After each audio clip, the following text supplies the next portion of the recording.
Good afternoon, kids. Straight talking fedora chick coming at ya, and welcome to the channel. So today's question for today's video is, how Christian are you, Dr. Phil? Hashtag 100 out of 100.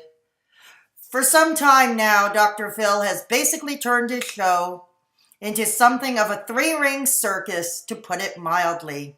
It's actually trashy. He has become the new Jerry Springer.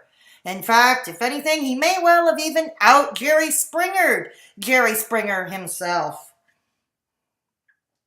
And he isn't even a licensed therapist anymore. He has not been a licensed therapist or psychologist or a licensed anything for some time now. To add to this, the last 10 minutes of most of all his shows is now an infomercial for his wife's skincare line. Yes, ladies, Robin's products can make you look younger, don't you know? Never mind that she's likely had almost as much plastic surgery as Cher. This has nothing to do with the subject at hand, except to say, to show an example as to how Dr. Phil and Dr. Phil the Pill and Robin continue to cheapen themselves over the years, and how slimy they really are. Over the years, whenever I would watch Dr. Phil episode, yes, he is a guilty pleasure of my mother, so when visiting her, we must watch.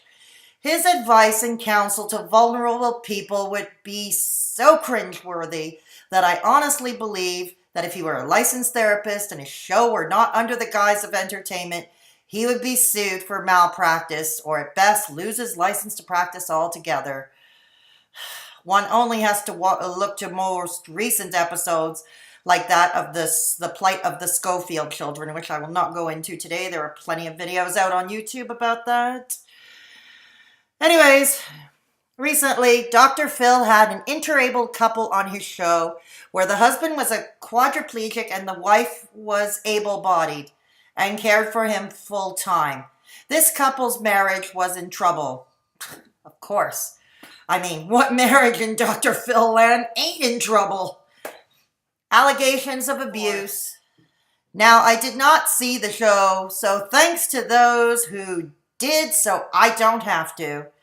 Anyway, after all was said and done, Dr. Phil basically said to the wife that you cannot be a caregiver and you cannot be a lover, both. He says it's an either-or proposition. Can't walk and chew gum at the same time here. You either got to be a caregiver or you're either going to be a lover, but you can't be both. Fuck off, Dr. Phil. What do you know? And he says this 100 out of 100% of the time. Wow. I wonder how this stat popped out of Dr. Phil the Pill's ass. What data does he have to support this?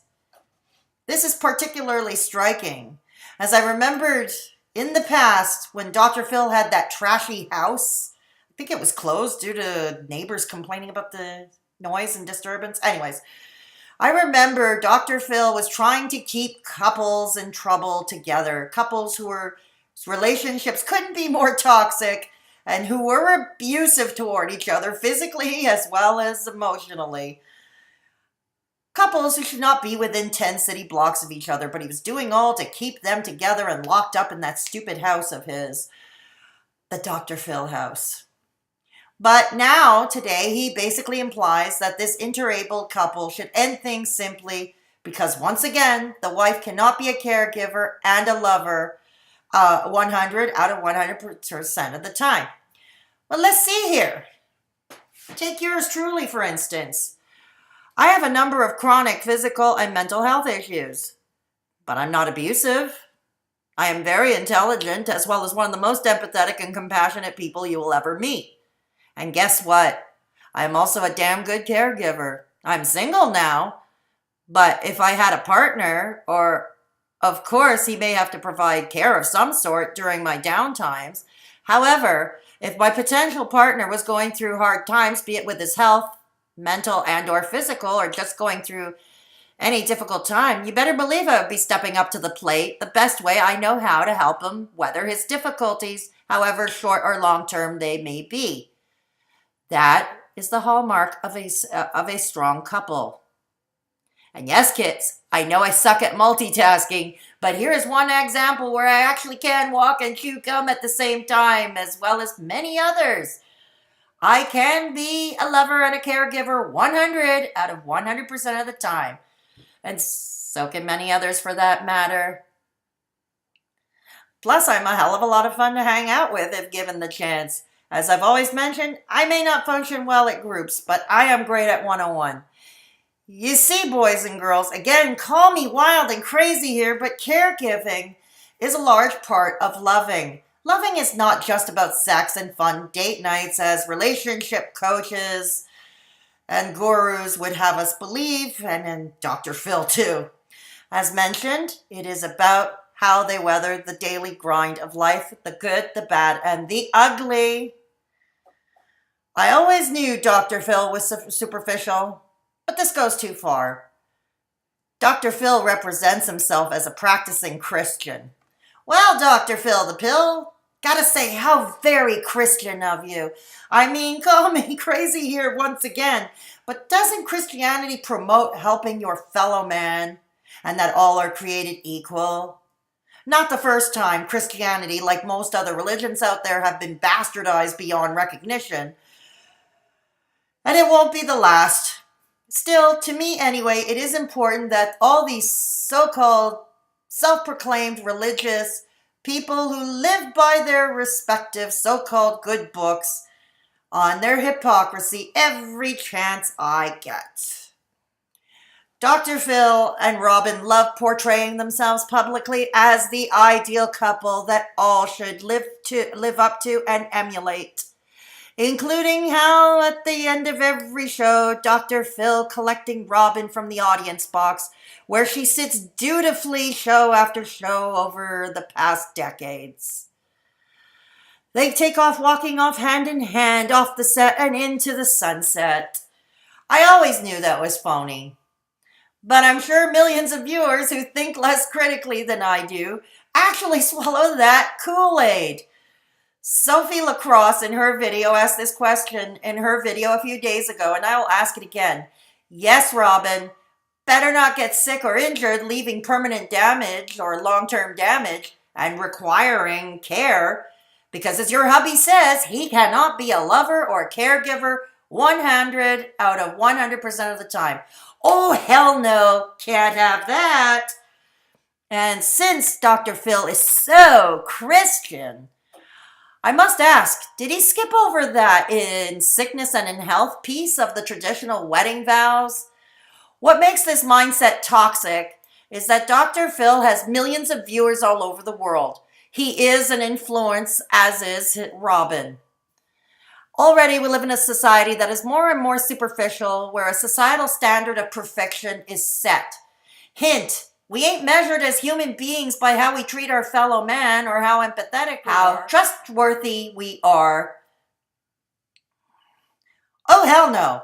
Doctor could have and used his influence to perhaps change attitudes on that note.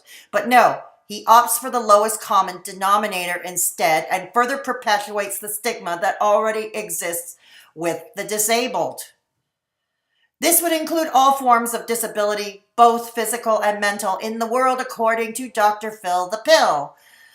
In the case of this show, he was dealing with an interabled couple where the husband has a physical disability and dealing with mental health issues. However, I believe Dr. Phil gave a blanket statement to also cover cases of chronic illnesses and mental illnesses and probably conditions like Alzheimer's and dementia, which are all too common, not only hitting elderly couples, but many people under the age of 65 who do have early onset variations of Alzheimer's and dementia.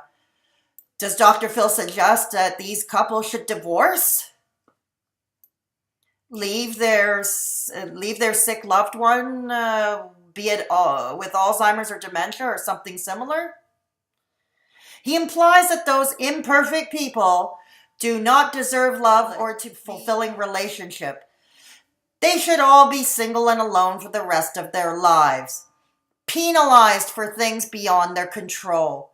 I fall into that category as well, and so this is why this issue is personal to me. He implies that all who are chronically ill and or disabled be alone and single forever once again. He basically threw a class of people under the bus. Classy with a K.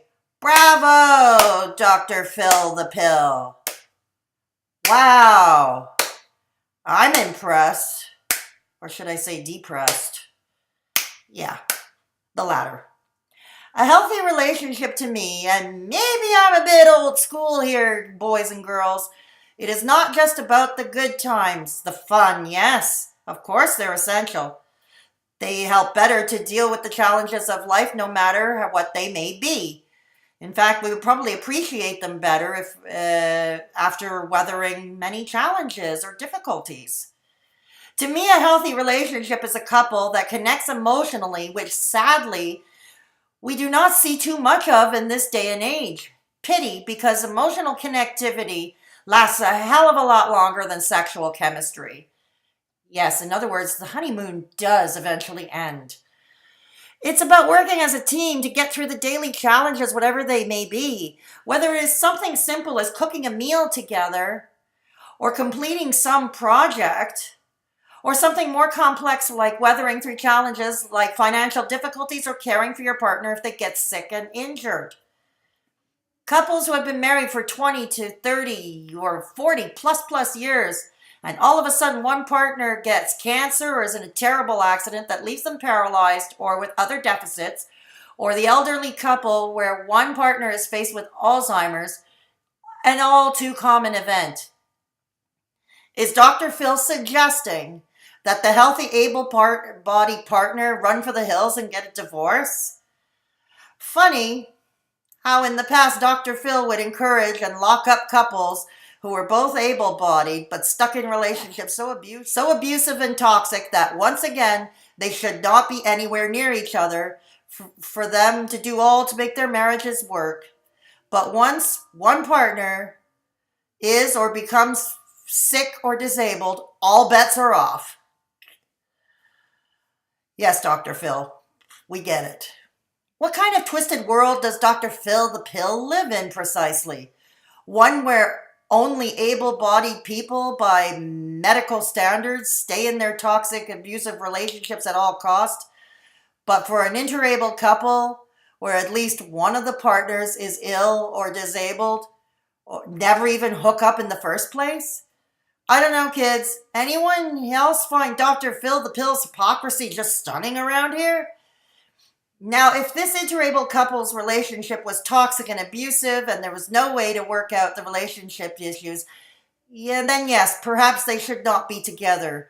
But not because he is disabled, but because he is abusive or the couple just doesn't click anymore.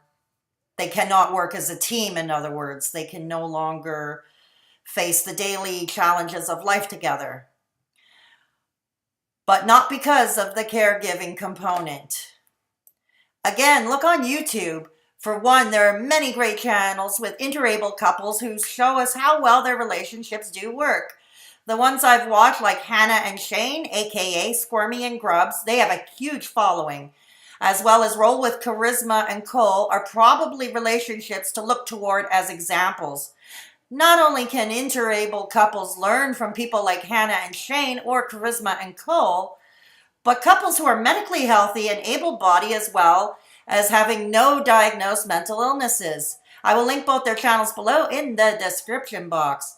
Oh, I am sure that Hannah and Shane or Charisma and Cole, as well as many other interabled couples out there, would agree with what I said earlier in this video, that being a caregiver is a large part of being a lover, that both actually go hand in hand. That's just my opinion. They could speak to that better than I can. We should also take a look at many other channels here on YouTube where couples who deal with mental illness with one or both partners.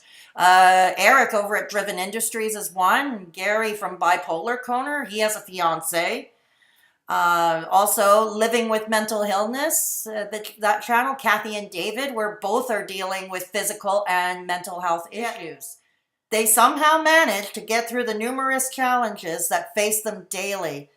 All couples, after all, no matter their ability, health situation, mental and or physical, face challenge, and the true test of how successful a couple is how well they weather these difficulties. How well can they work as a team and solve these problems as a team? Marriages and relationships are not all fun and games. I don't believe I have to say this. And I have to wonder if Dr. Phil is promoting just that. Again, Dr. Phil the pill, bravo! As to mental illness, there are plenty of couples who manage to fare those challenges quite well, as I've mentioned above, proving resiliency in their marriages and relationships.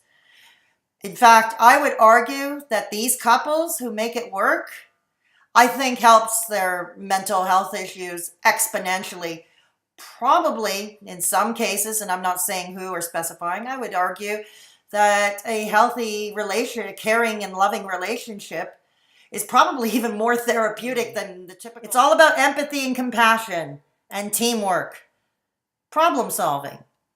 Can't mention that enough. Two characteristics Dr. Phil would want us to ignore. As Sophie Lacrosse pointed out in her video, the true test of the resiliency of a couple is indeed in how they handle the bad times. It's how trust is built in as well, because of the challenges of difficult times. The good times could become just that much sweeter and, of course, would be valued that much more. Eric of Dr1ven Industries, I will link to his video below in the description box where he talks about how he and his wife deal with mental illness as a couple. He said it best and quite simply, Dr. Phil, you suck big time. Okay, kids, rant over. Take care of yourselves and each other. Straight talking Fedorchik, over and out.